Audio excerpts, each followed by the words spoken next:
Have you ever wanted to Nuzlocke every single Pokemon game from the originals all the way to Scarlet and Violet? That's exactly what I'm doing in this Pokemon Generation Lock, where all of my team members who survived the Elite Four gets to journey with me into the next region. I've also created some additional rules to make this challenge a little bit more spicy, such as no healing in battles. Last time, we saw our hero tackle the Hoenn region and we just managed to make it out alive with 2 remaining team members, Circus the Walrein and Scarlet the Rapidash. So they'll be joining us in this Nuzlocke, but not until we beat at least the 3rd gym. Let's see if we can survive Kanto in round 2 for Pokemon Fire Red. Long time no see, Kanto. Last time we were here, we actually made it out of the Elite Four relatively unscathed, and then we went and got the entire team murdered in Johto, so sorry about that. But now we can redeem those who have fallen and bring about a new generation from the Kanto region. To get this new era underway, we head into Oak's lab and feast our eyes on the options before us. But of course, one scaly toad calls my name. We pick Bulbasaur and name him Frogs. Let's see if he can be the first starter to make it out alive. We go to the beginning of the game and work for USPS for a brief period of time as we hand deliver Oak's parcel to him once again. Without a tip, of course, because Oak is a cheap old man. We get the dex and finally get to begin our journey. We get some Pokeballs and we venture into the tall, scary grass to encounter our first team member. We obtain a Rattata in Route 1 and a Mankey in Route 22. Place your bets down below on who you think will lose between those first 3 team members. Right outside the forest in Route 2, we get our encounter of a Pidgey who we name Tina. We make our way into the forest and get our next encounter of a Metapod who we name AirPods. What an absolutely unique squad we're building so far. We get through the forest and head into Pewter. Although this time I'm not nearly as scared as Brock as I was the first time since I have my new friendly neighborhood toad on my team. We train up in the grass very briefly before taking on the hard-headed gym leader Brock.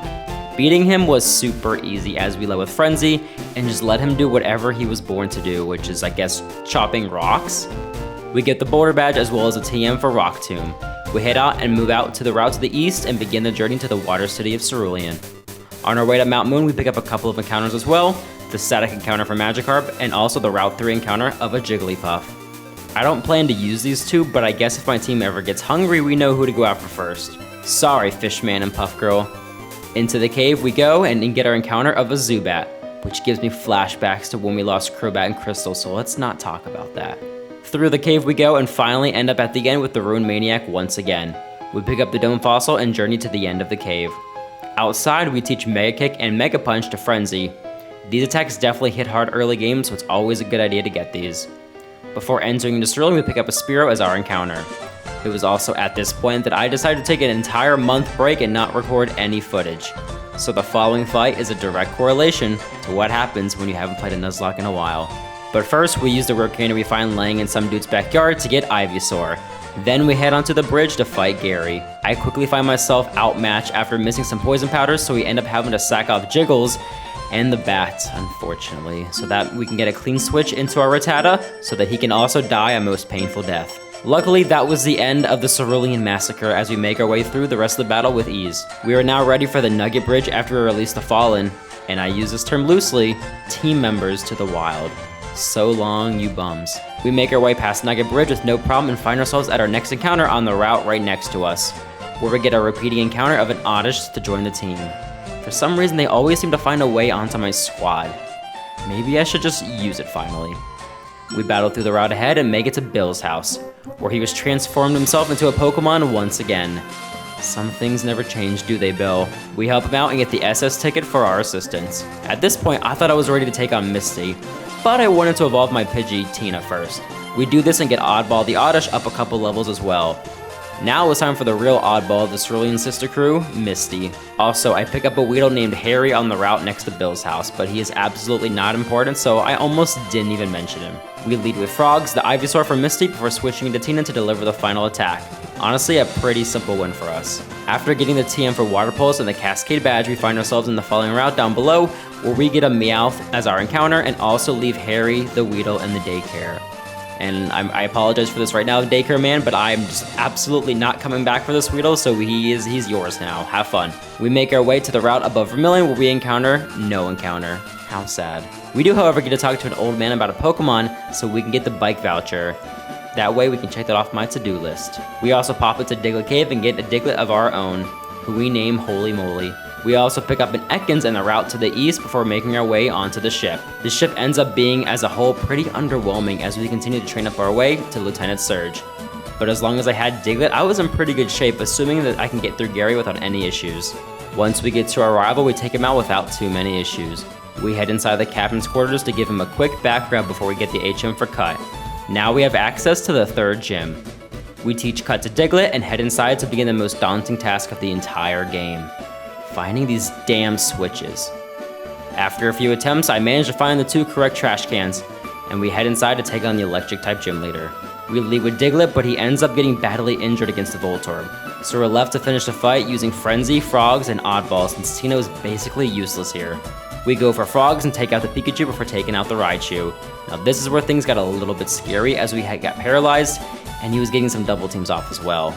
Luckily, I was able to get a Poison Powder off and just keep chipping away until the victory was sealed with Frogs stealing the final attack. We get the badge and the TM for Shockwave before heading to the Pokemon Center and getting our first egg of the lock. The only options for this egg were Spheal and Vulpix, since we only had 2 members survive from the Hoenn region. We get our egg and hatch it to bring back Circus the Spheal into the Kanto region. And I know there's not as much water here, but I promise you, Spheal, you'll be okay. We head back to Cerulean and then we head west, so we can continue our journey to Lavender and the spooky dark cave that lies before us. We get through the route without any issues and make our way for the cave, but not before picking up a Voltorb on the route just before the Pokemon Center. It's time to put on our hiking boots because we got a long path to travel to get to Lavender. But with this squad performing as it is, I'm not scared of anything. After encountering Geodude after Geodude after Geodude after Zubat after Geodude, we finally make it to the end of the tunnel. We finally saw the light. We emerge into the warm, fresh air and make our way into Lavender, the spooky city of the Kanto region. However, we don't stay very long as we make an immediate exit to the west so we can continue to Celadon, the home of the 4th badge. On the route ahead, we pick up a Growlithe as our encounter, and if I didn't already have a Vulpix waiting in the wings in the PC, I would have totally used it, but we gotta get Scarlet to the next generation. We finally make our way into Celadon and head upstairs to pick up our complimentary Eevee, who I intend to evolve into an Espeon. For the time being though, I was going to stick with the current squad and give these boys a good run. We make our way into the gym to begin the journey for the 4th badge. We battle through some of Erica's glasses before meeting up with her at the back of the gym. As long as we had Tina, this battle shouldn't be too bad. We do, however, manage to make it through the battle without a loss, but boy did we have a few close calls. We get our 4th badge and the TM for Giga Drain. Now it's time to bring Vulpix back into the squad. We put Oddball on a brief hold in the PC while we reunite with Scarlet. We head into the game corner to do some gambling, but unfortunately we get stopped by a Team Rocket grunt staring at a poster. We kick his ass and find there's a button actually hidden behind the poster. We press the button and hear stairs open up next to us. Let's go see what trouble we can get into down here. We then spend the next 20 minutes spinning around and throwing up in a nearby trash can. Just like my hero, the captain of the SS Anne. We find the elevator key and head inside to find a scary looking man by the name of Giovanni. My team is pretty well built for this guy who uses a lot of ground and poison types, so beating him ends up being easier than fighting Erica. We get the Silph Scope and make our way back to the spooky city so we can fight our rival and continue up the attic of the Lavender Town Tower. We beat Gary without much issue and continue onward, picking up a Ghastly in the process and naming him Caesar. Let me know down below if you get this One Piece reference. Up at the top of the tower, we beat up some grunts before saving Old Man Fuji. He brings us back down to his house and gives us a flute that can awaken the sleepy. If only I could use this to get myself awake for work in the morning. We then head back to Celadon and awaken the big boy blocking us from continuing our journey. Could this be the time I get Snorlax to join my team? The answer is absolutely not. In fact, he actually leaves us with a little going away present for even thinking that we could capture him. He delivers a critical hit on a headbutt and unfortunately knocks out my starter. I can only assume this is karma for boxing Oddball. But we say farewell to Frogs and welcome Oddball back into the team. No hard feelings, right? We then hop on our bike and journey down to the cycling road. Also, this is where we see quite the increase in levels here, as a lot of these bikers have Weezings who may or may not explode, so be careful. We managed to make our way down to the bottom of the cycling road and exit into Fuchsia City. It was time again to test my hand at the Safari Zone and see if we can come away with a Pokemon this time. I end up running into a Parasect who ends up running away after one attempt. So there goes my encounter. But the real reason we're here in the Safari Zone is so we can find a pair of dentures for an old man so we can get the HM for strength. And while we're in here, we might as well get the HM for surf as well. We complete both tasks, and now is the time where we have to grind up our entire team through all the trainers on the next route so we can get our levels up a little bit closer to Koga and Sabrina. This was also a good time to finally get some team members to evolve, and get them some new moves in preparation for the rest of the game. During this process, we get Circus to evolve into a Celio, we get Tina to evolve into a Pidgeot, we get an encounter of a Horsey on the route next to the Super Rod guy, and we get Oddball to evolve into a Vileplume. With all these new additions, as well as a little bit of grinding the rest of the team, we head back to Fuchsia to take on Koga. Not gonna lie, I was a little bit scared of Koga, and I wasn't sure if I can get out of this one completely clean. But with the use of basically all of our team members, we managed to take down Koga through the sheer force of Circus the Celio. Now that we got the 5th badge, it was time to head into Sapphire and take on the Rocket HQ before proceeding into the 6th gym. This was also a really good grinding spot as we got Scarlet up to a good enough level where I felt comfortable enough evolving her into a Ninetales. Once she becomes a Ninetales and got access to Flamethrower, she was an absolute menace and burnt the entire Rocket HQ down to a crisp. We pick up the card key and get access to all the doors inside, making our way up to Gary and Giovanni. Gary once again proves to be a little bit of a pushover, and we manage to take him out without any deaths. And as our prize, we get a Lapras who we name Ship. Now it was time for the Rocket leader Giovanni. Would he be able to stop me this time? With the power of Celio and his surfing powers, I knew that not even the great Giovanni could stand in our path. We take him out without hardly even a scratch, and get rewarded with a Master Ball that I never intend to use since I don't use legendaries in these runs. We head outside and go to the dojo as a last-ditch effort to get some training in before Sabrina. We also pick up a Hitmonchan and add him to the PC, just in case Frenzy ever goes off the deep end. We head into the 6th gym and battle through all the trainers before meeting up with the Psychic-type gym leader, Sabrina. We lead with our almighty Ninetales and just start burning everything in sight. We take out the Kadabra and the Mr. Mime, and also the Venomoth with a couple of attacks, before she brought out the Heavy Hitter and Alakazam. 2 flamethrowers later, and that dude was crying to his trainer. We get the Marsh Badge and begin our journey to Cinnabar Island. We surf south out of Pallet and pick up an encounter of a Tangela and the route below. And Tangela, although you might be useless in this generation, I swear to you, things will get better in the future, my little vine friend. We battle through the trainers on the route below and make our arrival on Cinnabar Island, the home of the 7th gym. But first, we decide to pay the Fossil Man a quick visit and get our encounter of a Kabuto. We then head inside the mansion and make our way down to the basement so we can finally get the key to get inside the gym. Which honestly seems like a lot of work just for me to challenge the gym leader. So I'm starting to think Blaine was scared of me and decided to hide the key where he thinks I couldn't find it at. But I guess now he can never lock the door to the gym without the internal thought of me just walking in and hanging out whenever I please. Once we get the key, we head inside the gym and battle all the trainers using Holy Moly and Circus, before we make our way to the scary man in the back, the Fire-type gym leader Blaine. Also, before the fight, I got Circus to evolve into his final form once again. Welcome back to the team, Walrein. We lead with Doug and get a few magnitudes out before switching into Walrein and letting her take care of some of the load. We end up one-shotting his Arcanine with Surf, and then we get the 7th badge as our prize. Now it was time to take a quick detour and take a little vacation to the Sevi Islands. Now, as much as I love the Sevi Islands, we really can't do much here until the post-game. So unfortunately, all we really get access to is some additional encounters, and also the move relearner, which we actually will take advantage of to get a couple of new moves on the team. We meet up with Bill and his buddy before we're given the Tri-Pass so we can once again become a delivery man. The ultimate goal for all Pokemon trainers. We end up taking on a biker game who thought they were tough cookies and saving a little girl whose name was literally Lostelle. Listen, I'm not saying she got lost because of her name, but it's not like you did her any favors by naming her that. We finish up these tasks and finish up the journey on the islands before making our way back to Cinnabar, and then immediately over to Viridian so we can take on the final gym leader. This gym is always going to be pretty easy for me. The main weakness of the gym are water and ground types, and I've got that in plenty on my team. We battle through the trainers and meet up with our best buddy Giovanni, who has a slightly new look team to him. But no matter how much he changes up his roster, the result will always be the same. We take him out using Walrein and Doug and get our 8th and final badge. Now it was time to head to the Pokemon League. But first we had to battle Gary one last time to prove that we can actually compete with the upcoming league. We beat him up with no issues once again. But I got a feeling that the next time we see him, it might be a different story. We present our badges to the Pokemon League workers and we head into Victory Road. This was my last chance to train up my team and get them up to a decent level before taking on the league. So my plan for Victory Road was to battle all the trainers and get the entire team to around level 58.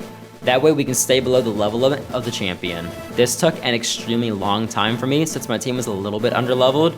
But here's the final team and their moves before we head inside the first Elite Four room member. Would this finally be the time that a Pokemon has been able to make it through 2 games without dying? Ninetales and Circus would be the first to do so if they manage to defeat the champion without fainting. But without any more delay, let's start by taking on Lorelei, the first of the Elite Four. I decided to leave with Frenzy and do as much as I could up until a Psychic-type Pokemon came out. Once that happened, I would switch into Circus and gradually chip away at them. I really didn't have anything else for the Slowbro, so I just had to go out for it with Circus. We get into a sticky situation where I end up having to make a switch and nothing seemed to work. After a couple of switch-ins, we get Tina to come in and finish off the Slowbro. The rest of the battle proved to be a little bit easier since I still had Frenzy ready to go. Last up was the Lapras, but Frenzy makes quick work of it. That's 1 down and 3 to go. Next up was Bruno, where we would lead with Oddball and switch into Primeape for the Hitmonchan. His Aerial Ace really became handy here. Tina gets in on the action against Hitmonlee and Machamp, and we just managed to escape death against the latter. Last up was the Onix, which is an easy takedown for Oddball, and that was it. On to number 3 of the 4. Agatha was next, and I was a bit nervous for her, since I really didn't have any Dark or Psychic-type Pokemon. So I planned to just use Brute Force and charge through using Circus for as long as possible. Once the Arbok came out, we used Earthquake from Doug and took him out with ease. Now it was just the Haunter and the Gengar left, who I used the power of Flamethrower from Scarlet to help us out before switching to Dugtrio to finish the fight using Thief. An attack I only put on him to steal mushrooms from Paris and Mount Moon. Last up was the Dragon Master Lance, and the obvious strategy here was to just use Circus. But how long could she be useful for before she gets too weak to keep going? We lead with Circus and get things started with some Ice Beams to the Gyarados. But those Dragon Rages really did a number on me, and I did not feel good about using her anymore after the Aerodactyl took her down to 25 HP. Now we had to manage the fight basically without Circus. But could that even be done? We bring out Doug and get a crit on the Dragonair using Earthquake, knocking it out quickly. Next was the second Dragonair, but another couple of Earthquakes did the trick here. And then next was the granddaddy of them all, the Dragonite. Now I made a massive mistake here by bringing in Oddball and going for Sleep Powder. And I forgot that the Dragonair actually set up a safeguard on the previous turn. Oddball gets down to very low HP, so I switch into Tina. My goal here was a double team and hope his Outrage caused him to hurt himself in confusion. This plan was honestly working super well up until he lands an Outrage after breaking out of his confusion, thus sending Tina into an early grave. We now had 5 team members left for the rest of this run. I send in Dugtrio and use Tri-Attack to finish off the Dragonite. Now it was time to take on our rival using our 5-man squad. But it was now or never, so we heal up and we head inside. We lead with Circus and get started with an instant kill with Ice Beam on the Pidgeot. Next was Rhydon that I used Oddball to take him out very easily with Mega Drain. Alakazam was next, and I knew things would start to get challenging here. We landed Earthquake, but it also left him Holy Moly at 23 HP. Gary then makes the pro play and switches into Gyarados, making our Earthquake miss. It was at this point I knew Dugtrio would probably not be able to make it. I get an attack off and let him die to an oncoming Hydro Pump, so that I can get a clean switch into Circus. A few Ice Beams later and it was time for the Executor to come out, who we destroy with 1 Flamethrower. Back comes the Alakazam where we use Flamethrower to finish it off. Last was the Charizard, and I did not feel good about this one. We bring out Frenzy, who immediately dies to a Fire Blast. I don't even know what to say here. I'm so sorry, my angry friend. I brought out Ninetales to get the confusion off, and I was just hoping for him to keep hitting himself while I deliver some Flamethrowers to him. We managed to get him down to the red, and Confusion actually delivers the final blow. We had won the battle. Although we lost 3 team members during the Pokemon League, their names will forever be etched into the lore of the Genlock. But the good news is that we managed to keep 3 team members alive: Oddball, Scarlet, and Circus. They will all be joining us to take on the Sinnoh region in Pokemon Platinum. We finally managed to get some team members through multiple Elite Fours, so honestly that's a victory in itself. Although this region wasn't nearly as bloody as Hoenn was, it did bring back some good memories of our last time here when we played through Yellow. But that's the end of this Fire Red Genlock. And the next one we'll begin our journey into the Sinnoh region with our 3 friends Walrein, Ninetales, and Vileplume. The only question now is, which starter will I choose?